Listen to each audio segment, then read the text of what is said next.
आ रही है स्टोरी समझ में?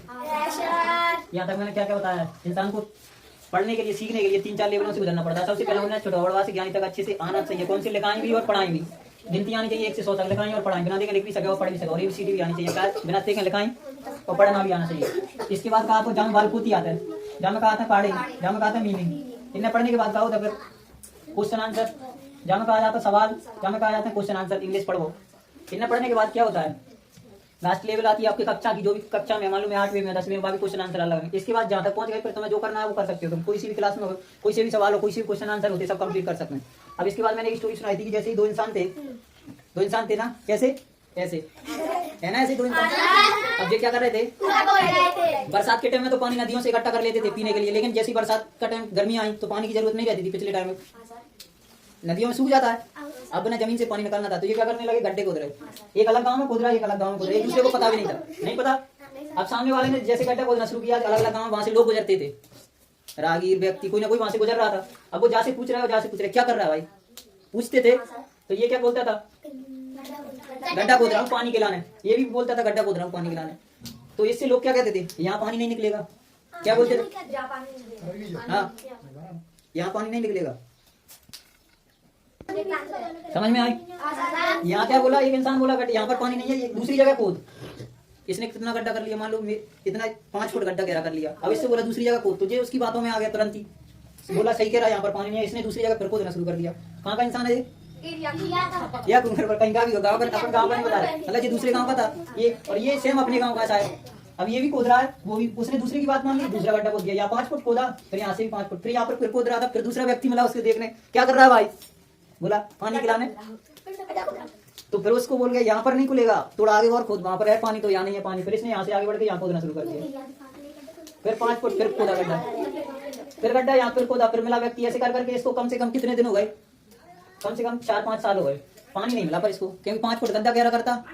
फिर दूसरी जगह चला गया, 5 फुट गड्ढा, 5 साल तक इसको पानी नहीं मिला। मतलब कहीं से भी पीने के लिए तो ले आते, व्यवस्था कर लेते, पर वो चाहिए रहता ना, खेती के लाना सब व्यवस्था लाना, उसे 4-5 साल लग गए, पानी नहीं मिला। अब इसको क्या है, ये गड्ढा खोदता, ये बह रहा था, सुनाई नहीं देता इसको कुछ भी। इससे व्यक्ति कहते कुछ बोला ही नहीं, कोई भी खुल के जाता क्या कर रहा है, कुछ बोला ही नहीं, मतलब किसी की नहीं सुनता। समझ में, बहरा आदमी सुनता है, उसने सुनाई नहीं दिया उसे क्या बोल रहा है क्या नहीं। वो गड्ढा खोदता रहा और सिर्फ 30 दिन गड्ढे खोदा इसने, और ज्यादा नहीं 30 फुट 40 फुट पे पानी मिल गया इसको। 40 फुट तक गड्ढे गहरा किया और इस पे पानी मिल गया इसको। कहाँ मिल गया, और फिर ये अपने आप अपना जो पानी का करना था, बह रहा था, वो किसी की सुनता नहीं था। उसको जो करना था वो करता था, खेती बाड़ी सब व्यवस्था कर लेता था वो। अब ये उसकी बातों में आगे 4-5 साल तक कुछ नहीं मिला से। फिर वो एक दिन गाँव में इधर ही घूमने आया, तो मतलब जैसे पता चल जाता ना कि वहाँ पर पानी निकल आया, कुएं में पानी, तो ऐसे वो गाँव में घूमने आया। तो उसने बोला कि मतलब ऐसे कैसे निकल आया यहाँ पर, हमारे गाँव में तो निकला ही नहीं, मैंने तो बहुत सारे गड्ढे खोद दिए। तो उससे पूछा करके तुमने कितने गहरे गड्ढे खोदे हैं, तो उसने बोला मैंने 5-5 फुट गड्ढे खोद दिए। कितने खोद दिए, मैंने कम से कम 8 खोद लिए। कितने, तो ये 5 और 8 को गुणा करेंगे तो कितने, 40 फुट हो रहा है।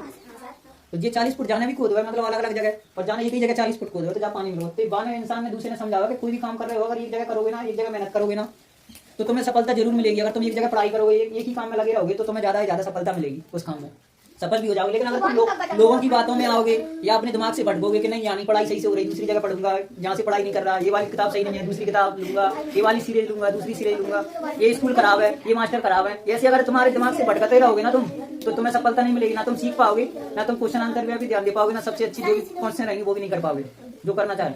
लेकिन अगर मेन काम यही करते रहोगे ना कि किसी की वो मत करो, अपन ने जहाँ पर जो चीजें एक जगह मिल रही हैं वो अगर वहां से ये कंप्लीट करनी है तो एक जगह कर लो, ये कंप्लीट, फिर इसके बाद ये अपना लेवल कंप्लीट हो जाएगा ना, इसके बाद तुम्हें जो करना है वहां जहाँ जाना पड़ेगा वहां चले जाना। और ये बेसिक अगर जी नहीं जाएंगे ना तो तुम इसके बिना कुछ नहीं सीख पाओगे। आ गई समझ में, समझ में? तो गलत जगह कोई की बातों में मत आओ। कोई बच्चा कहे कि पढ़ लो, वहां सही आगे पढ़ाई तो ना पढ़ पाओगे तुम, परेशानी वहां भी आएगी, वहां के बाद दूसरा बच्चा मिलेगा किसी ना किसी जगह। या फिर ये किताब से मत पढ़ो, ये किताब सही नहीं है, दूसरी सीरीज ले लीजिए, किसी की बातों में मत आओ, बेरे बन जाओ बेरे। जैसे अपने दिमाग रहता है ना कि यहाँ जो कर रहा हूँ तो यही कर सकता हूँ मैं, वो काम अगर ये नहीं कर पाऊंगा ना तो कहीं नहीं हो पाएगा। ठीक है, आई कुछ समझ में? स्टोरी याद रहेगी कि नहीं रहेगी? कैसी स्टोरी, अच्छी है या कुछ सीखने को मिला ना?